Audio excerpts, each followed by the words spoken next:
Hello दोस्तों, कैसे हैं आप सभी। तो चलिए आज जो है सो नया सेशन हम लोग शुरू करते हैं और ये साइंस एंड टेक पे क्वेश्चन होगा दोस्तों। तो चलिए इसको हम लोग शुरू करते हैं। तो देख सकते हैं पहला क्वेश्चन कह रहा है, आप लोग इस चैनल को सब्सक्राइब कर लीजिए। अंतरिक्ष में भेजा गया भारत का प्रथम उपग्रह है। अंतरिक्ष में भेजा गया भारत का प्रथम उपग्रह है। पहला ऑप्शन कह रहा है भास्कर, दूसरा ऑप्शन कह रहा है रोहिणी, तीसरा ऑप्शन कह रहा है आर्यभट्ट और चौथा ऑप्शन कह रहा है एप्पल। MPPCF देख सकते हैं 1992 में, यूपी मेंस 2006 में, यूपी लोअर 2009 में पूछा गया है दोस्तों। तो चलिए इसका आंसर बताइए आप लोग। तो चलिए इसका आंसर हम लोग देखते हैं। तो इसका आंसर होगा आपको क्या होगा, आर्यभट्ट। क्या होगा, आर्यभट्ट। भारत का प्रथम जो है, भारत का प्रथम उपग्रह जो है उसका नाम क्या था, आर्यभट्ट था। ठीक है दोस्तों। और यदि हम लोग इसका प्रक्षेपण तत्कालीन जो ये इसका जो प्रक्षेपण हुआ था वो सोवियत संघ के जो है, सोवियत संघ के कापुस्तीन यार प्रक्षेपण केंद्र से कॉस्मोस 3M प्रक्षेपण द्वारा यान द्वारा हुआ था 19 अप्रैल आपको 1975 को। ठीक है दोस्तों। चलिए नेक्स्ट क्वेश्चन की तरफ बढ़ते हैं। देख सकते हैं अगला क्वेश्चन कह रहा है, देख सकते हैं कह रहा है भारत ने अंतरिक्ष युग में प्रवेश किया। भारत ने अंतरिक्ष युग में प्रवेश किया। पहला ऑप्शन कह रहा है भास्कर के प्रक्षेपण से, दूसरा ऑप्शन कह रहा है आर्यभट्ट के प्रक्षेपण से, तीसरा ऑप्शन कह रहा है एप्पल के प्रक्षेपण से और चौथा ऑप्शन कह रहा है अग्नि के प्रक्षेपण से। देख सकते हैं राजस्थान प्री 2013 में पूछा गया क्वेश्चन है दोस्तों। चलिए तो इसका आंसर हम लोग देखते हैं। तो इसका आंसर होगा आर्यभट्ट। क्या होगा, आर्यभट्ट। चलिए नेक्स्ट क्वेश्चन की तरफ बढ़ते हैं। अगला क्वेश्चन देख सकते हैं, कह रहा है आर्यभट्ट का प्रक्षेपण किया गया था। पहला ऑप्शन कह रहा है 19 अप्रैल 1975, दूसरा ऑप्शन कह रहा है 6 दिसंबर 1957 को, तीसरा ऑप्शन कह रहा है आपको देख सकते हैं 31 जनवरी 1958 को और चौथा ऑप्शन कह रहा है 2 अक्टूबर 1980 को। MPPCF प्री 2008 में पूछा गया क्वेश्चन है दोस्तों। तो चलिए इसका आंसर हम लोग देखते हैं, क्योंकि हम लोग पहला ही क्वेश्चन में इसका आंसर ऑलरेडी देख चुके थे, तो पर यहाँ पे भी देख लेते हैं। 19 अप्रैल 1975 को। ठीक है, 19 अप्रैल 1975 को आर्यभट्ट का प्रक्षेपण किया गया था। नेक्स्ट क्वेश्चन देख सकते हैं, कह रहा है इनसैट 3 को प्रक्षेपित किया गया। इनसैट 3 को प्रक्षेपित किया गया। पहला ऑप्शन कह रहा है हासन से, दूसरा ऑप्शन कह रहा है कौरू से, तीसरा ऑप्शन कह रहा है श्रीहरिकोटा से, चौथा ऑप्शन कह रहा है थुम्बा से। देख सकते हैं यूपी लोअर 2002 में पूछा गया क्वेश्चन है दोस्तों। तो चलिए इसका आंसर हम लोग देखते हैं। तो इसका आंसर होगा आपको कौरू से। कहाँ पे, कौरू से। इनसैट 3 का प्रक्षेपण दक्षिण अमेरिका के फ्रेंच गुयाना के कौरू प्रक्षेपण स्थल पे किया गया था। ये कौरू कहाँ है, तो ये है आपको दक्षिण साउथ अमेरिका में, साउथ अमेरिका में दोस्तों। ठीक है, तो चलिए नेक्स्ट क्वेश्चन की तरफ हम लोग बढ़ते हैं। अगला क्वेश्चन देख सकते हैं, कह रहा है निम्नलिखित में से कौन सा एक युग्म सही सुमेलित नहीं है। पहला ऑप्शन कह रहा है कॉस्मिक बैकग्राउंड उपग्रह कार्यक्रम एक्सप्लोरर, दूसरा ऑप्शन कह रहा है फेल्कॉन समुद्रगत केबल तंत्र, तीसरा ऑप्शन कह रहा है डिस्कवरी अंतरिक्ष शटल, चौथा ऑप्शन कह रहा है अटलांटिस अंतरिक्ष स्टेशन। देख सकते हैं IAS पूरी 2007 में पूछा गया क्वेश्चन है दोस्तों।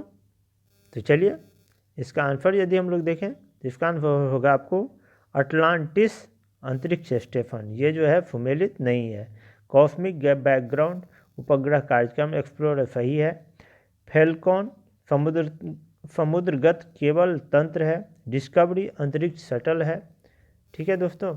कोलंबिया चैलेंजर, ठीक, डिस्कवरी और अटलांटिस तथा एंडेवर जो है वो अमेरिकी अंतरिक्षी एजेंसी नासा का स्पेस शटल है। ठीक है, और नासा द्वारा इन सभी का परिचालन जो है अब जो है वो टेम्पररी इस समय बंद कर दिया गया है। ठीक है, चलिए नेक्स्ट क्वेश्चन की तरफ बढ़ते हैं। अगला क्वेश्चन देख सकते हैं, कह रहा है निम्नलिखित में से कौन सा नासा का अंतिम अंतरिक्ष यान रहा है। अटलांटिस, दूसरा ऑप्शन कर रहा है कोलंबिया, तीसरा ऑप्शन कर रहा है डिस्कवरी और चौथा ऑप्शन कर रहा है एंडेवर। देख सकते हैं यूपी लोअर 2009 में पूछा गया है दोस्तों। तो चलिए इसका आंसर हम लोग देखते हैं। तो इसका आंसर क्या होगा आप लोग भी कमेंट बॉक्स में बताइए। तो इसका आंसर होगा आपको अटलांटिस। क्या होगा? अटलांटिस। 8 से 21 जुलाई 2011 के मध्य जो है सोयूज़ को स्पेस शटल को अटलांटिस को अंतिम उड़ान के साथ नासा के स्पेस शटल कार्यक्रम का समापन हो गया। कोलंबिया स्पेस शटल 1 जनवरी 2003 को पृथ्वी के वायुमंडल में पुनर्प्रवेश के दौरान ध्वस्त हो गया था। ठीक है, चलिए नेक्स्ट क्वेश्चन की तरफ बढ़ते हैं। अगला क्वेश्चन देख सकते हैं, कह रहा है नासा का अंतरिक्ष यान कैसिनी किस ग्रह के मिशन पर है? नासा का अंतरिक्ष यान का नाम है कैसिनी, किस ग्रह के मिशन पर है? पहला ऑप्शन कह रहा है बृहस्पति, दूसरा ऑप्शन कह रहा है मंगल, तीसरा ऑप्शन कह रहा है शनि, चौथा ऑप्शन कह रहा है शुक्र। उत्तराखंड पीसीएस प्री 2016 में पूछा गया क्वेश्चन है दोस्तों। तो इसका आंसर देखते हैं हम लोग। तो इसका आंसर होगा शनि। क्या होगा? शनि। कैसिनी नासा द्वारा शनि एवं उसके जो उपग्रह के अध्ययन हेतु प्रक्षेपित एक रोबोटिक अंतरिक्ष यान है दोस्तों। ठीक है दोस्तों, चलिए नेक्स्ट क्वेश्चन की तरफ बढ़ते हैं। अगला क्वेश्चन देख सकते हैं। अगला क्वेश्चन कह रहा है टीम पिक को निम्नलिखित में से किस रूप में जाना जाता है? पहला ऑप्शन कह रहा है लेखक, दूसरा ऑप्शन कह रहा है भौतिक विज्ञानी, तीसरा ऑप्शन कह रहा है अंतरिक्ष यात्री और चौथा ऑप्शन कह रहा है राजनीतिज्ञ। यूपी लोअर 2015 में पूछा गया क्वेश्चन है दोस्तों। तो इसका आंसर बताइए। चलिए इसका आंसर हम लोग देखते हैं। इसका आंसर होगा अंतरिक्ष यात्री। टीम पिक यूरेनियम अंतरिक्ष एजेंसी का एक अंतरिक्ष यात्री है। ठीक है, ज्ञातव्य है कि ये ब्रिटेन वायुसेना में भी अपनी सेवाएं दे चुका है ये जो है तो टीम पिक। चलिए नेक्स्ट क्वेश्चन की तरफ बढ़ते हैं दोस्तों। अगला क्वेश्चन देख सकते हैं। अगला क्वेश्चन कह रहा है निम्नलिखित में से एक को नया नाम कल्पना 1 दिया गया। एक को नया नाम कल्पना 1 दिया गया। इनसैट 1A, मेटसैट, तीसरा ऑप्शन कह रहा है इनसैट 2B, तीसरा ऑप्शन चौथा ऑप्शन कह रहा है अग्नि 3। यूपी मेंस 2014 में पूछा गया क्वेश्चन है दोस्तों। तो इसका आंसर होगा मेटसैट को कल्पना 1 नाम भी जो है ये आपको दिया गया है। मौसम के क्षेत्र में जो है में अनुसंधान संबंधी भारत के प्रथम उपग्रह कल्पना 1 का प्रक्षेपण भारतीय अंतरिक्ष अनुसंधान संगठन जिसको इसरो कहते हैं 12 सितंबर 2002 को किया गया था इसका। ठीक है, मेटसैट। प्रारंभ में इस उपग्रह का जो नाम था वो मेटसैट था, फिर इसका नाम जो है चेंज करके आपको कल्पना 1 कर दिया गया। अटल बिहारी वाजपेयी उस समय के प्रधानमंत्री थे। चलिए नेक्स्ट क्वेश्चन की तरफ बढ़ते हैं दोस्तों। अगला क्वेश्चन देख रहे हैं सितंबर 2002 में भारत ने प्रक्षेपित किया जीसैट, दूसरा ऑप्शन कह रहा है इनसैट 3B, तीसरा ऑप्शन कह रहा है IRSP-4 और चौथा ऑप्शन कह रहा है मेटसैट।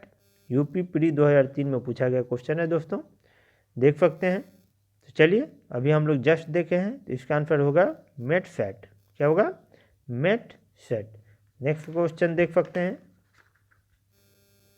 नेक्स्ट क्वेश्चन कह रहा है किस वायुमंडल परत में संचार उपग्रह अवस्थित किए जाते हैं? पहला ऑप्शन कह रहा है स्ट्रेटोस्फीयर समताप मंडल में, दूसरा ऑप्शन कह रहा है आयनोस्फीयर आयन मंडल में, तीसरा ऑप्शन कह रहा है ट्रोपोस्फीयर क्षोभ मंडल में, चौथा ऑप्शन कह रहा है एक्सोस्फीयर बहिर्मंडल में। यूपी मेंस 2004 में पूछा गया दोस्तों, कह रहा है संचार उपग्रह अवस्थित किए जाते हैं। तो चलिए इसका आंसर हम लोग देखते हैं। तो इसका आंसर होगा आपको क्या होगा? एक्सोस्फीयर बहिर्मंडल में। ठीक है, पैटरसन ने वायुमंडल को 5 दीर्घ भागों में बांटा था। किसने उन्होंने? तो पैटरसन ने। ठीक है, एक बांटा था क्षोभ मंडल जिसका ऊंचाई आपको क्षोभ मंडल का ऊंचाई आपको 0 से लेके 18 किलोमीटर तक। उसके बाद दूसरा समताप मंडल जिसका ऊंचाई आपको 18 से लेके 30 किलोमीटर के बीच में। तीसरा जो है आपको मध्य मंडल जिसका ऊंचाई है आपको 30 से लेके 80 किलोमीटर के बीच में।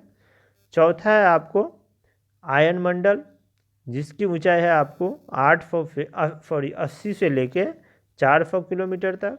और सबसे लास्ट हुआ आपको बहिर्मंडल, जिसकी ऊंचाई 400 किलोमीटर से ऊपर जो है वो उसको बहिर्मंडल कहते हैं। ठीक है, बाह्यमंडल या बहिर्मंडल जो है वायु अत्यंत विरल होता है और ऊपर से ही इसका जो है धीरे धीरे बहाव अंतरिक्ष में विलीन होके हो जाती है। ठीक है दोस्तों, चलिए नेक्स्ट क्वेश्चन की तरफ बढ़ते हैं। अगला क्वेश्चन देख सकते हैं। अगला क्वेश्चन कह रहा है, एक भू स्थिर उपग्रह का परिभ्रमण काल होता है। एक भू स्थिर उपग्रह का परिभ्रमण काल होता है 12 घंटे। दूसरा ऑप्शन कर रहा है 24 घंटे। तीसरा ऑप्शन कर रहा है 48 घंटे। चौथा ऑप्शन कर रहा है 6 घंटे। उत्तराखंड PCS 2016 में पूछा गया क्वेश्चन है दोस्तों। तो चलिए इसका आंसर हम लोग देखते हैं। तो इसका आंसर होगा, क्या होगा, 24 घंटे। सॉरी, इसका जो आंसर है आपको, ये आपको होगा, हाँ 24 घंटे ही इसका आंसर होगा दोस्तों। 24 घंटे एक भू स्थिर उपग्रह, जिसको हमको जियो स्टेशनरी सैटेलाइट के नाम से भी जानते हैं, पृथ्वी की सतह से लगभग जो है ये आपको 35,800 किलोमीटर जो है की ऊंचाई पर ये पृथ्वी के घूर्णन की दिशा में ही परिक्रमा करता रहता है। अब भू स्थिर उपग्रह का परिक्रमण काल जो होता है आपको 24 आवर होता है दोस्तों। ठीक है, चलिए नेक्स्ट क्वेश्चन की तरफ बढ़ते हैं। अगला क्वेश्चन देख सकते हैं, भू स्थिर उपग्रह घूमता है। भू स्थिर उपग्रह घूमता है किसी भी ऊंचाई पर। दूसरा ऑप्शन कर रहा है स्थिर ऊंचाई पर। तीसरा ऑप्शन कर रहा है ध्रुव के ऊपर ऊंचाई पर। चौथा ऑप्शन कर रहा है ऊंचाई उपग्रह के द्रव्यमान पर निर्भर करती है। छत्तीसगढ़ PCS 2008 में पूछा गया क्वेश्चन है दोस्तों। तो चलिए इसका आंसर हम लोग देखते हैं। इसका आंसर होगा स्थिर ऊंचाई पर। क्या, एक स्थिर ऊंचाई पर जो है तो ये घूमते रहता है। ठीक है, चलिए आज का अंतिम क्वेश्चन और लास्ट क्वेश्चन आज का देख लेते हैं हम लोग।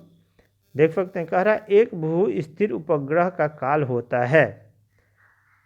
पहला ऑप्शन कर रहा है 6 घंटा। दूसरा ऑप्शन कर रहा है 12 घंटा। तीसरा ऑप्शन कर रहा है 18 घंटा। चौथा ऑप्शन कर रहा है 24 घंटा। यूपी मेंस 2010 में पूछा गया क्वेश्चन है दोस्तों। तो इसका भी आंसर अभी हम लोग पीछे वाला क्वेश्चन में देखे हैं, पीछे जो देखे थे उसमें। तो इसका भी आंसर होगा 24 आवर दोस्तों। कितना होगा, 24 आवर। ठीक है दोस्तों, तो चलिए आज के लिए इतना ही है। और आप लोग इस चैनल को सब्सक्राइब कर लीजिए, लाइक कर दीजिएगा, शेयर कर दीजिएगा। थैंक यू, धन्यवाद, जय हिंद। हम लोग फिर से जो है तो फिर से अभी जो भी क्वेश्चन इसमें बच गया है अंतरिक्ष में, उसको हम लोग कर लेंगे, क्योंकि अंतरिक्ष हर एक एग्जाम में आपको क्वेश्चन रहेगा ही, चाहे रेलवे हो, चाहे SSC हो, चाहे बैंकिंग हो, चाहे आपको PCS एग्जाम हो, सब में आपको मिलेगा ही मिलेगा। तो चलिए धन्यवाद, जय हिंद।